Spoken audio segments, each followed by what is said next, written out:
tempat ini yang ngomong kita ini semua sama saja Pak Erwin. Tapi saya salut dengan Pak Kades ya. Saya salut dengan Pak Kades, luar biasa ya. Perjuangannya luar biasa. Tapi Ibu yang nanti juga mana? Yang speedboat itu. Halo Bu, saya juga salut dengan Ibu ya. Perjuangannya luar biasa. Baik, tahu saya ini posisinya ada di mana? Kalau posisi kita ini tidak jelas, ini jadi problem. Seringkali kita ini hanyut karena kita ini tidak ngerti sebetulnya saya ini sudah benar atau belum gitu. Ya, jangan-jangan begini ya, seringkali terjadi merasa dirinya benar. Padahal sebetulnya dia hidup dalam menuju kehancuran, saudara. Nah, saya berdoa berharap pada Anda semua supaya nanti pada saat nanti kita akhir hidup kita, saudaraku, kita ini sama-sama bisa berkumpul kembali di rumah Bapa di surga. Betul? Amin. Tidak ada lagi kita yang mengalami seperti Yesus bilang, nyalah kamu semua pembuat kejahatan. Tidak ada, saudara. Yang gathering malam hari ini, yuk kita sama-sama one day, suatu hari nanti ya, kita berjumpa di rumah Bapa di surga. Amin. Amin. Tapi nanti saja, jangan sekarang Bapak. nanti saja, jangan sekarang. Oke, baik. Sesi yang pertama kita selesaikan dengan baik. Nah, sekarang kedua, ini lanjutan dari yang tadi. Yang benar. Aku mau sangkal diri, aku mau pikul salib. Prakteknya gampang nggak? Nggak gampang bro. Prakteknya itu nggak gampang. Setuju ya? Nah, yuk pada sesi yang kedua ini kita akan belajar dari yang namanya Santo Paulus. Santo Paulus, tema ini saya kasih nama Bistrok yang jadi tema besar kita. Nah, Santo Paulus di Santo Korintus ini di depan sudah ada, tapi saya mau Anda baca masing-masing. 1, 2, 3. Berdirilah teguh dengan iman, bersikaplah laki-laki dan tetap kuat. 14. Demikian sabda Tuhan. Syukur pada Allah. Bapak Ibu, saya pakai ayat ini sebagai tema besar kita karena begini Bapak Ibu. Kita mau belajar dari namanya Paulus. Paulus itu sejak awal mula Bapak Ibu. Anda tahu kalau kisah Paulus bagaimana dia dulu yang bernama Saulus. Betul? Namanya Saulus ini begitu jahat.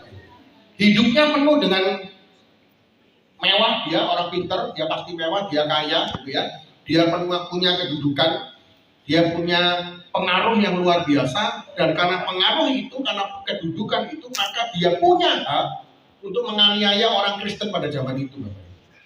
Tetapi lewat satu peristiwa di Damsyik, pada saat dia mau pergi ke Damsyik, terus kemudian dia berjumpa dengan Tuhan, saudara, dan matanya kemudian buta, maka sejak itu Paulus sudah memposisikan dirinya dengan benar bahwa saya mau jadi murid yang original seperti apa yang Tuhan mau.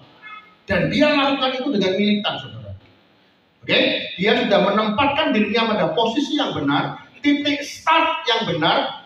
Dia jelas saya dari sini original, saya mau seperti Kristus.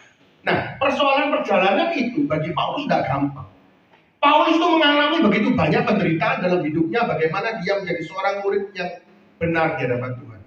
Bagaimana sejak dia memutuskan bahwa aku mau jadi murid Kristus yang benar, hidupnya ini berubah jadi kacau balau. Betul?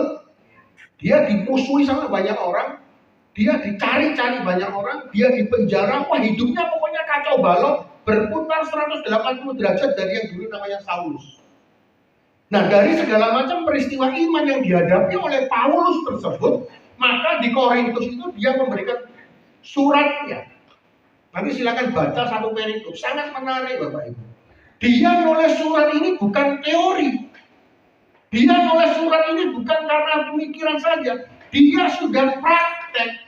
Dia sudah tahu bagaimana sulit hidupnya. Dia tahu bagaimana dia berjuang dengan cara yang luar biasa. Secara dunia sangat menyakitkan. Tapi pada saat itu dia tulis surat pada umat di Korintus yang juga pada saat itu mulai hatinya ini gini loh, umat Korintus mulai hatinya ngapain sih kok Tuhan? Ngapain sih kok menderita? Dikuatkan oleh Paulus, dia ngomong berjaga-jagalah, berdirilah teguh dengan iman, bersikaplah sebagai laki-laki dan tetap kuat, lakukanlah segala pekerjaanmu dalam kasih. Ini semua sudah dilakukan Paulus. Ini semua sudah dipraktekkan oleh Paulus, Bapak Ibu. Makanya dia bisa ngomong. Karena dia tahu bagaimana rasanya. Kalau orang belum praktek, Bapak Ibu, terus kemudian ngomong, ini tidak punya kuasa, betul? Nah, bagaimana kita menjadi bistro? Saya pun juga belajar, Bapak Ibu. Anda dan saya sama-sama belajar. Sekali lagi, saya di sini bukan lebih hebat, lebih baik, lebih kudus, lebih suci. Enggak, sama. Kata Pak Kades tadi itu. Sama. Kita semua laki-laki sama. Betul ya Pak Kades? Mana Pak Kades? Sama. Kita sama-sama belajar. Nanti saya juga bercerita, saudaraku, bagaimana saya juga berjuang menjadi bistrong ini. Saudaraku gini, untuk menjadi bistro, yang pertama, Paulus mengatakan begini, saudara, berjaga-jaga. Oke? Apa artinya berjaga-jaga? Pernah nggak tahu lagu ini? Bila Allah di pihak kita, siapa dapat melawan? Kita lebih. Bareng-bareng ya, boleh. Ya, ini bareng ya. Oke. Anda tahu lagu ini? Lebih dari pemenang. Kita nyanyi sama-sama ya, jangan sama-sama. Kita nyanyi ya, sama-sama ya. Lebih dari pemenang dalam segala perkara, bisa digalakkan oleh kuasa darahnya. Dia Allah di pihak kita, siapa dapat melawan? Kita lebih dari pemenang. Haleluya.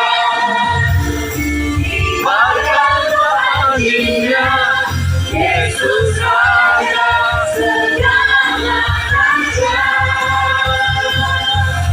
Haleluya. Bangkitlah gerejanya, kita lebih dari pemenang.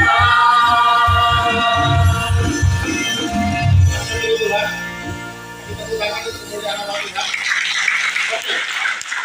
Saudaraku, di Roma 8 ayat 31b, jadi lagu ini salah satunya terinspirasi oleh Roma 8 ayat 31. Nanti silakan juga baca satu perikop, saya tidak baca semua, nanti tidak apa-apa, tapi tidak dulu. Paulus ngomong begini, jika Allah di pihak kita, siapa yang akan melawan kita? Bapak Ibu, Anda percaya bahwa Allah di pihak kita, maka tidak ada satupun kekuatan apapun yang bisa mengalahkan kita. Setuju? Setuju? Anda nggak meragukan firman ini? Sama sekali enggak ya? Jika Allah di pihak kita, maka siapa yang bisa melawan kita? Setuju ya? Cuma kenyataannya Bapak Ibu, prakteknya, apakah Anda bisa jatuh? Kenapa? Katanya Anda ya dan amin dengan firman ini. Apakah kemudian Paulus ini keliru di Roma? Dia ngomong, jika Allah di pihak kita, siapa yang dapat melawan kita? Tetapi pada kenyataannya Bapak Ibu, berapa kali Anda dan saya jatuh Bapak Ibu? Bukan karena Allah tidak ada di pihak kita. Allah selalu ada di pihak Bapak Ibu.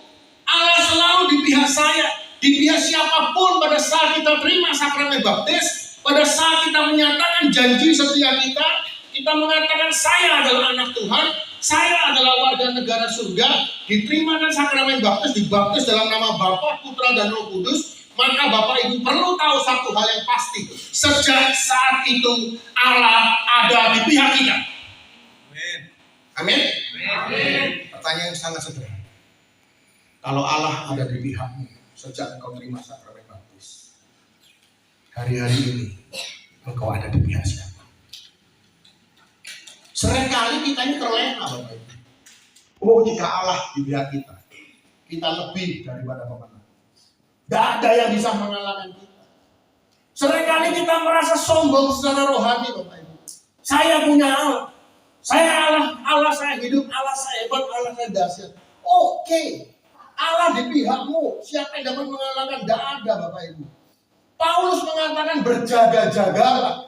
Artinya begini. Paulus mengingatkan setiap ada Anda dan saya. Kalau Allah ada di pihakmu, sekali lagi, engkau ada di pihaknya siapa? Karena berapa banyak saudara, Tuhan itu sudah menjaga kita dengan sedemikian rupa. Dia menjaga kita salah satunya melalui komunitas ini, melalui gathering ini, melalui pertemuan ini.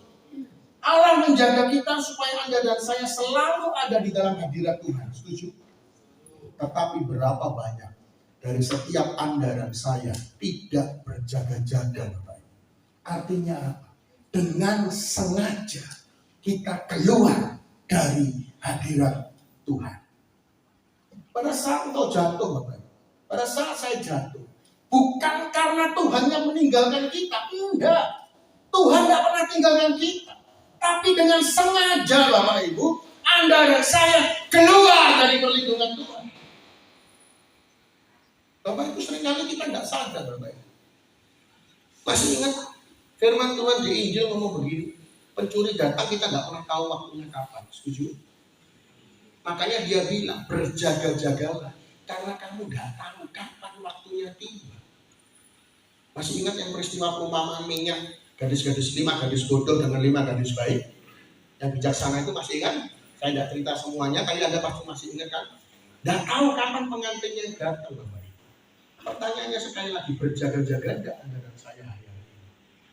Berapa banyak seringkali kita menjadi kuat, Bapak Ibu, tetapi kita paling lemah karena gampang jatuh dalam dosa.